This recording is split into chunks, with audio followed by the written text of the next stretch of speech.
Good afternoon, and thank you for joining our WNCT Now late afternoon news update. I'm Kelsey O'Donnell, broadcasting to you live today from inside our digital studio right here in Greenville, North Carolina, with some of today's top news headlines across eastern North Carolina. Like we mentioned in our 1:30 update, we are continuing to track the coronavirus across the state of North Carolina. So without further ado, we're going to go ahead and take a look at some of those updated numbers for today.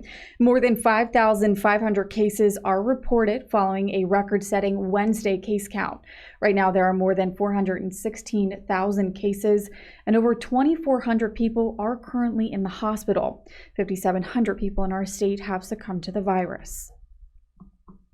North Carolina health officials say hospitals are feeling the strains of increased COVID cases, but they're soon getting help through new safe COVID vaccines. Health Secretary Mandy Cohen says the state should start getting its initial shipments of the Pfizer COVID vaccine in the next few days. Dr. Cohen says North Carolina is getting a limited supply, with people at high risk of the virus prioritized for the first round of shots. Now, that includes frontline healthcare workers and residents of long-term healthcare facilities.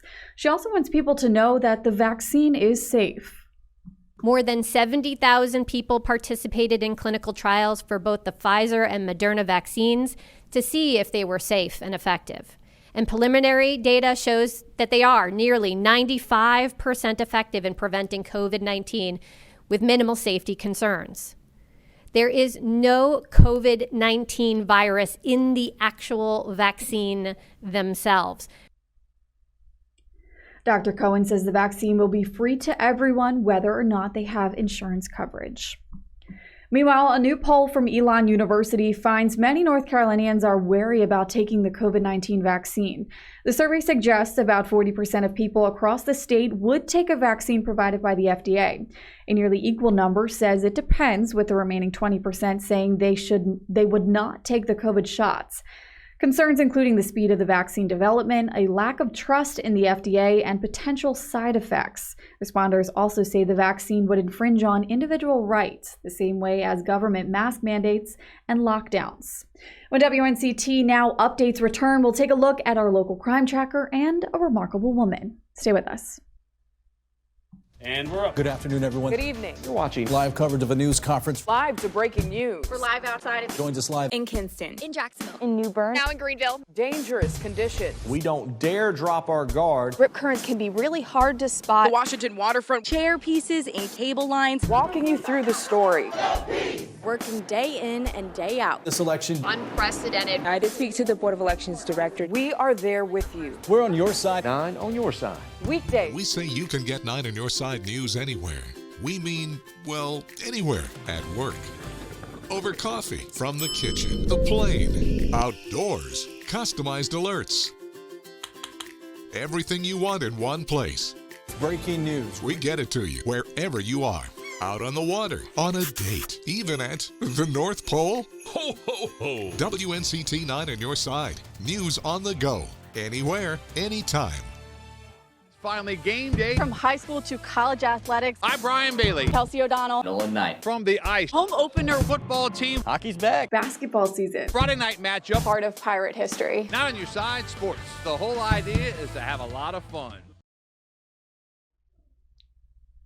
Welcome back. If you're just now joining us, my name is Kelsey O'Donnell, broadcasting to you live today from inside of our digital studio with some of today's top news headlines in between our newscasts. Now, like we mentioned before the break, we are going to take a look at today's crime tracker. Police released the name of a victim of a suspicious death in Greenville. On Wednesday, they found the body of 70-year-old Annie Miller inside a home on Ridge Place, just off Hooker Road. Police were at the home to do a welfare check. Detectives are waiting on an autopsy results to determine how she died. Anyone with information is asked to call Greenville Police or Crime Stoppers. In other news, Jacksonville native and astronaut Christina Cook could soon be making history on the moon.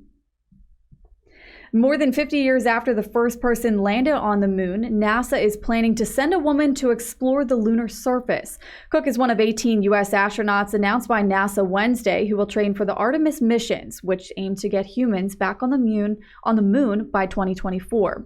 Cook is an experienced astronaut who earlier this year broke the record for NASA's longest continuous spaceflight by a woman. And speaking of remarkable women, as we approach International Women's Month in March, 9 Your Side is recognizing the great contributions that women have made to our nation and local communities.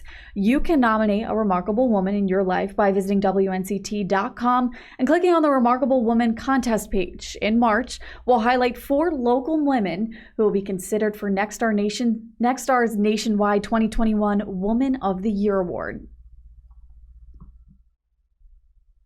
It's now time to get into the holiday spirit. Now through January 3rd, we invite you to share with us your holiday photos and videos. It can be from Thanksgiving dinner, your Christmas decorations and lights, how you'll celebrate the New Year or even New Year's Eve, and any other occasion that marks this special time of year. Visit our website, WNCT.com, for information on how you can submit your photos and videos.